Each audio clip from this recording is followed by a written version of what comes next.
मुफ्ती मुर्तजा कासमी साहब के बयान सुनने के लिए मुफ्ती मुर्तजा सहारनपुरी चैनल को सब्सक्राइब करें और घंटी को दबाना ना भूलें ताकि आपको हमारी हर वीडियो की नोटिफिकेशन मिलती रहे। ना मगर से तो हमारा आया था यहाँ रख दो, फिर देख लेंगे। ऊपर रख दो वहां से।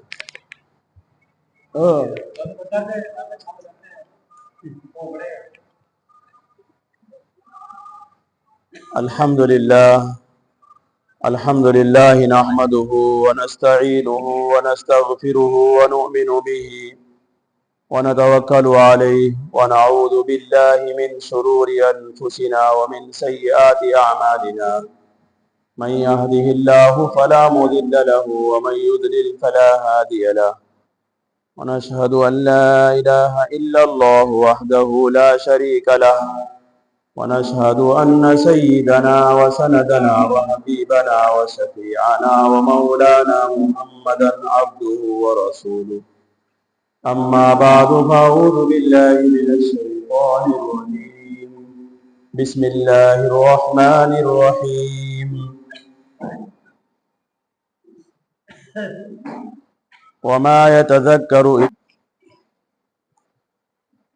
صدق الله ومولانا العلي العظيم وصدق رسوله النبي الكريم ونحن على ذلك لمن الشاهدين والشاكرين والحمد لله رب العالمين۔ برادران اسلام، عزیز بزرگوں، ساتھیوں، سبھی عقیدت و محبت میں درود شریف کا ہدیہ پیش کریں۔ اللہم صلی علی محمد وعلی آل محمد کما صلیت علی ابراہیم وعلی آل ابراہیم انکا حمید مجید۔ اللہم بارک علی محمد وعلی آل محمد کما بارکت علی ابراہیم وعلی آل ابراہیم انکا حمید مجید۔ حضرات، اللہ تبارک و تعالیٰ کا احسان، اس کا کرم ہے کہ اللہ رب العزت نے ہم سب کو ایمان کی دولت سے نوازا ہے، اور ساتھ ساتھ اللہ رب العزت نے عمل کی بھی توفیق بخشی۔ حضرات گرامی، آج جمعے کا دن ہے، بڑا بابرکت دن ہے۔ مسلمانوں کے اوپر اس دن کی عبادت خاص عبادت ہے، اور جمعے کی نماز ادا کرنا ہے خاص عبادت، اور درود شریف زیادہ سے زیادہ پڑھیں، 100 مرتبہ 200 مرتبہ۔ کل عصر کی تعلیم میں کل درود شریف کے بڑے فضائل بیان کیے تھے۔ بہرحال آج 10 ذی قعدہ ہو چکا ہے، تاریخ 10 ذی قعدہ 1446 ہجری۔ بقرعید عید الاضحیٰ کا صرف 1 مہینہ باقی رہ گیا ہے۔ بقرعید کا صرف 1 مہینہ باقی ہے۔ اللہ تبارک و تعالیٰ سے دعا ہے کہ اللہ تبارک و تعالیٰ جو ہمارے اوپر واجب ہے اس کو صحیح طریقے سے ہم سے ادا کرائے اور اپنی بارگاہ میں قبول فرمائے۔ پچھلے جمعے میں آپ حضرات کے سامنے کچھ باتیں دین کی آئی تھی، اور وعظ اور تقریر اور بیان کے سننے اور کہنے کا مقصد بھی آپ کے سامنے آیا تھا، لیکن بات ادھوری رہ گئی تھی۔ اسی بات کو پورا کرنے کے لیے الحمدللہ آج کی یہ مجلس ہماری لگی ہے۔ بات یہ تھی کہ اللہ رب العزت نے کلام پاک کو جو بیان کیا ہے، جو اتارا ہے، جو لوگوں کو دیا ہے، وہ صرف اس لیے نہیں کہ اس کی تلاوت سے ثواب ملے، اس کو پڑھ کر برکت ملے، بلکہ کلام پاک اللہ کی قانون کی کتاب ہے۔ जिंदगी गुजारने के तौर तरीके हैं, मालिक को राजी करने के तरीके हैं। मालिक को नाराज करने से बचने के जो तरीके हैं वो उसमें कलाम पाक में बयान किए गए। तो कलाम पाक में अल्लाह रब्बुल इज्जत ने जो बयान किया है, तो आजकल क्या है, ये कहते हैं कि जी बयान का आजकल कोई फायदा नजर नहीं आ रहा है, कोई नफा नजर नहीं आ रहा है।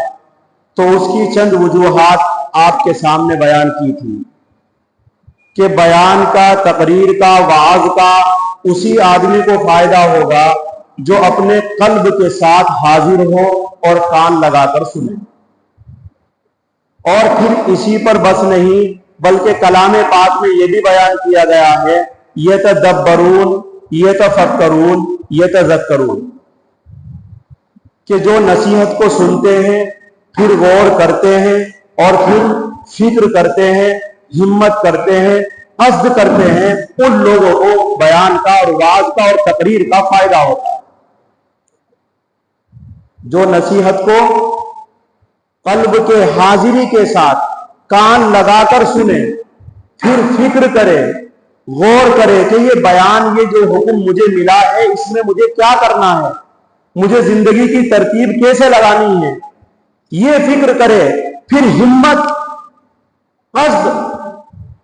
आज ये चीजें लोगों के अंदर से मफकूद है, खत्म है।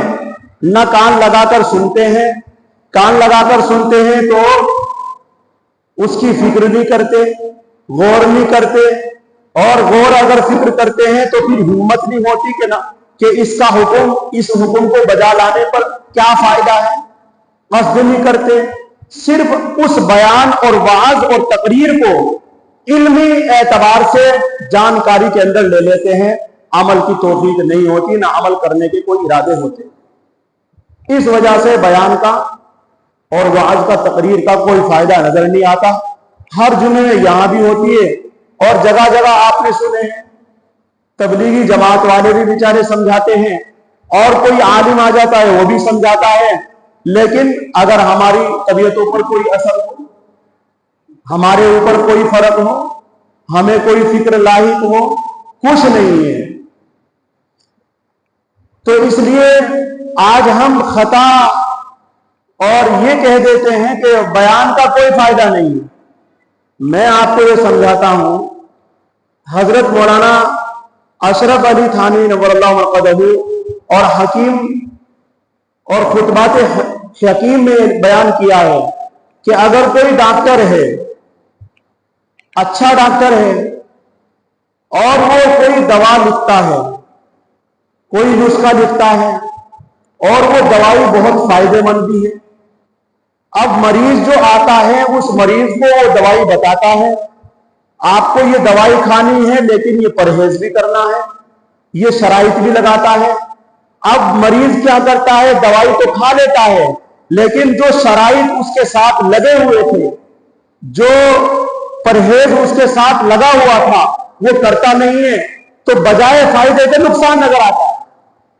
वो दवाई फायदा नहीं करती है, तो फिर खताकार डॉक्टर नहीं है, ना दवाई के अंदर नुक्से हैं। खताकार ये आदमी है कि जिस शराइत के साथ दवाई खानी चाहिए थी, उस शराइत के साथ उसने दवाई खाई नहीं है। इसी तरीके से बयान को अल्लाह जिस तरह बयान कर रहे हैं कि बयान सुनने का मकसद और इससे असर फायदा होता है, वज़किर फ़इन्न ज़िक्रा तनफ़उल मुमिनीन, के ईमान वालों को, मुसलमानों को बयान का फायदा होता है। हम उन शराइत के साथ बयान सुनते ही नहीं है। इस वजह से हमारे ऊपर बयान का कोई फायदा नहीं होता है, हमारे ऊपर कोई असर नहीं होता। तो मेरे भाइयों, अल्लाह रब्बुल इज्जत ने कलाम हदीस के अंदर ये भी इरशाद फरमाया जनाब रसूलुल्लाह सल्लल्लाहु अलैहि वसल्लम ने कि कुल्लुकुम राइन अन रइयतिही कुल्लुकुम मसऊल, कि हर एक मर्द जो है वो जिम्मेदार है अपने महकुमीन का। हर एक आदमी हाकिम है रइयत का, अपनी महकुमीन का, अपने जो साथ लगे हुए लोग हैं, वो बच्चे हों, रिश्तेदार हो, घर हो, बीवी हो, उन सब का जिम्मेदार है। कल कयामत के दिन उनसे पूछा जाएगा तूने अपने बच्चों को तालीम कौन सी दी थी? आज हमारे अंदर क्या है कि अगर हम बच्चों को तालीम दे रहे हैं तो कौन सी देनी है हमें यह भी मालूम नहीं है। औरतों को तालीम देनी है, बच्चियों को कौन सी देनी है यह भी मालूम नहीं है। फिर क्या कहते हैं, अगर उनको कुछ तालीम चलो दीन के एतबार से मिल भी जाती है तो फिर ये कहते हैं जी दीन की तालीम दी थी बिगड़ गया। भाई बिगड़ना अलग चीज है। मैं कहता हूं कि आपके घर में खाना बनाए और खाना खाकर सारे लोग हैजे के अंदर, बीमारी के अंदर मुब्तला हो गए, सबको उल्टियां लग गई, खाना हालत खराब हो गई, तो आप ये कहेंगे कि खाना पकाना ही घर में बुरी चीज है, ये कह दोगे आप? नहीं कह सकते। आप ये नहीं कह सकते कि घर में खाना बनाना ही बुरी चीज है, खाना खाना ही बुरी चीज है, इसलिए हम खाना ही नहीं खाएंगे, खाना ही नहीं बनाएंगे। नहीं भाई, ऐसे ही इल्म जो है वो जो है फायदेमंद चीज है। किसी एक को नुकसान हो गया, किसी एक ने बदतमीजी की वजह से हैजा हो गया, कोई परेशान हो गया, बिगड़ गया, तो इससे ये बात लाजिम नहीं आती कि इल्म के अंदर नुक्स है। इसलिए सबसे पहले हमें अपने बच्चियों को, अपने बच्चों को जो तालीम देनी है वो दीन की तालीम देनी है। औरतों को तालीम देनी है दीन की, और दीन की तालीम देने के साथ साथ अगर चलो ये मान लिया जाए कि उनको कुछ हिसाब किताब भी सिखा दिया जाए, तो हिसाब किताब सिखा सकते हैं आप, लेकिन बस 5वीं 6वीं 7वीं, बस ज्यादा ना उनको पढ़ाए दुनिया के एतबार से, बस जिससे वो हिसाब सामान लेना, सामान को जो है, कोई घर में कोई सौदा है, कोई किस तरह का सामान है, उसका हिसाब करना जान जाए, बस इतना हिसाब किताब जान सिखाना अपनी बच्चियों को होते है लाजिम। उसके अलावा जो सिखाया जा रहा है, इसी तरीके से मर्दों को भी सबसे पहले दीन की तालीम दी जाए। चलो अगर ये मान लिया जाए कि आजकल की मईशत और आजकल के कारोबार पढ़ाई से ही चल रहे हैं, इल्म से ही चल रहे हैं, तो फिर उनको वो इल्म सिखाया जाए। लेकिन आजकल उस इल्म में क्या हो रहा है? उस इल्म में क्या हो रहा है? सिर्फ ये जानकारी बढ़ाई जा रही है कि कलकत्ता शहर कितना बड़ा है, मुंबई कितना बड़ा है, दरिया कहां कहां है, किस किस जगह वो ताजमहल में क्या क्या है, और किस किस जगह इमारतें बादशाह ने बनाई है। भला इन चीजों से क्या फायदा? इन चीजों का इल्म सीखने से कि फुला शहर बड़ा है, फुला जगह ये है, कोई फायदा है? कोई आदमी घर में आ जाए, कहने लगे जी आपने खाना बनाया है और इस खाने में कितना नमक डाला है, कितनी मिर्च डाली है, कितने चावल डाले हैं, कितनी आटा गूंदा है, तो ये तो बगैर फालतू की, बगैर जरूरत की बात है। अरे भाई तुझे खाना खाना है, खाना खा ले। अब तुझे किसने बनाया है, कितनी मिर्चें डाली है, कितना नमक डाला है, इससे कोई फायदा है? तो आजकल जो सिखाया जा रहा है कॉलेजों में, स्कूल कॉलेजों में, वो सिर्फ यही इल्म है, कोई सही बात ढंग की नहीं बताई जा रही है। इसलिए मेरे भाइयों, अपने बच्चों के दीन की फिक्र करो। हर एक जिम्मेदार है, कल कयामत के दिन पूछा जाएगा। आजकल क्या हो रहा है, इंसान के ऊपर दो चीजें हैं, हमारे अंदर दो कमालात होने जरूरी है। अगर इंसान के अंदर दो कमालात हैं तो इंसान कामयाब हो सकता है, अगर दो कमालात नहीं है तो कामयाब मिलना मुश्किल है। एक कमाल तो कुव्वत इल्मिया है और दूसरा कमाल है कुव्वत अमलिया। कुव्वत इल्मिया जानना, कुव्वत अमलिया उसके ऊपर अमल करना। अब मिसाल के तौर पर समझिए, कितने लोग हैं जो नमाज नहीं पढ़ते, रोजा नहीं रखते हैं, ज़कात नहीं देते हैं, हज नहीं करते हैं, कितने लोग हैं? और क्या कहते हैं वो कि मन क़ाल ला इलाहा इल्लल्लाह दखलल जन्ना। हदीस के अंदर आया, जिसने ला इलाहा इल्लल्लाह कह दिया वो जन्नत में दाखिल होगा। है नहीं बात ये? अब आप मियाँ जिससे भी पूछो कि भाई मियाँ नमाज पढ़ो, तो ये कहता है कि ला इलाहा इल्लल्लाह, जिसने ला इलाहा इल्लल्लाह पढ़ा और कहा वो जन्नत में दाखिल होगा। अमल करता नहीं है, अमल की जरूरत समझता नहीं है। तो आप इसे एक मिसाल से समझिए। किसी आदमी का निकाह हो रहा है, एक आदमी है उसका निकाह हो रहा है, तो आलिम साहब ने, इमाम साहब ने कहा कि जी हमने फुला इतने मेहर के इवज फुला की बेटी आपके निकाह में दी, आपने उसको कबूल किया? उसने कहा जी मैंने तो कबूल किया। अब कबूल करने के बाद जब उसने निकाह में उस लड़की को, उस औरत को कबूल कर लिया, और कबूल करने के बाद उसने एक निकाह का मजाक बनाया। क्या मजाक बनाया?